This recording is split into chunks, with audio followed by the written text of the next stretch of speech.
Bybit কেমনে খুলবেন একটু সিস্টেমগুলা দেখে নেন। প্রথমত এই যে সাইন আপ এই জায়গায় ক্লিক করবেন।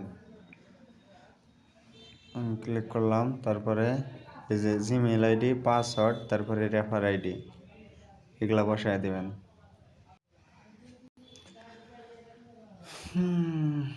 এই যে রেফার কোড আমি এই জায়গা থেকে কপি করলাম, এই জায়গায় বসায় দিলাম। তারপরে এই জায়গায় জিমেইল আইডি ক্যাম, এই জায়গায় দেখেন আমি একটা জিমেইল দিছি প্লাস একটা পাসওয়ার্ড দিছি। পাসওয়ার্ডটা একটু হার্ড করে দিবেন আর 9 সংখ্যার ভিতরে দেওয়ার চেষ্টা করবেন, ঠিক আছে? তাইলে এই যে জায়গায় সবগুলা যখন টিক মার্ক উঠবো তখন শুধু এই যে আমি সাইন আপে ক্লিক করে দেবো এখন, আর এই টিক মার্কটা এই যে এটা উঠাইয়া দেবেন।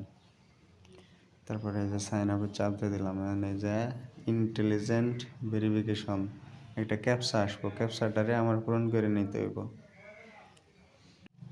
দেখেন ওই জায়গায় চাপ দেওয়ার পরে জিমেইলে কিন্তু এই যে কোড গেছে, আমি এই যে কোডটা বসায় দিলাম 891001 891001।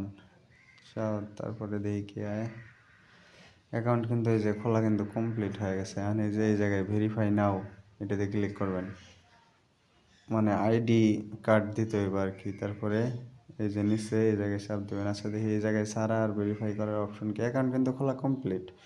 এই যে দেখি ডিপোজিট অ্যাড্রেস বাড়াইছে, সিট চাপ দিলাম, এই ডিপোজিট বাই ক্যাপ্টো। তারপরে এই ডক সার্চ দেই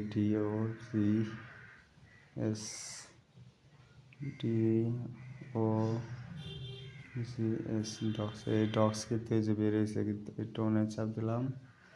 কিন্তু এই যে ছাড়া আইডি কার্ড ছাড়া কিন্তু হবো না, এখন আইডি কার্ড সাবমিট দিতে হইব। জায়গায় আইডি কার্ড দেওয়ার জন্য দেখি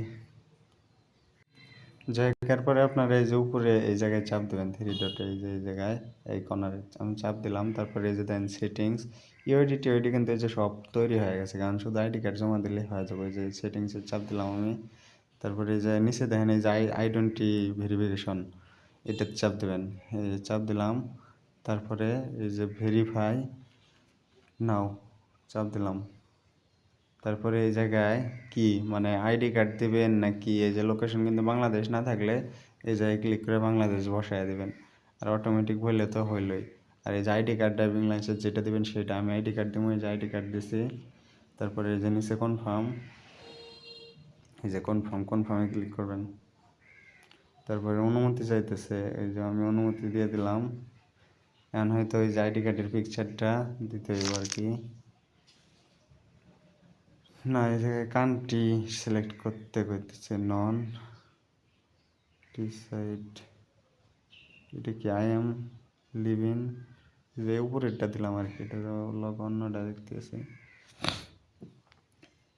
এখন আইডি কার্ডের ছবি ওটা হইতে হবো, ফন্ট সাইজ আগে সামনের পার্ট, আমি পেছনের পার্ট সামনের পার্ট দুইটাই দিয়ে এই যে আপলোডে দিয়ে দিছি, আপলোড হইতেছে, দেখা যাক তারপর কি আসে। যে পরবর্তী স্টেপে আপনার ফেসটা এই জায়গায় ক্যামেরায় ধরতে হইব, মানে ফেস ভেরিফাই।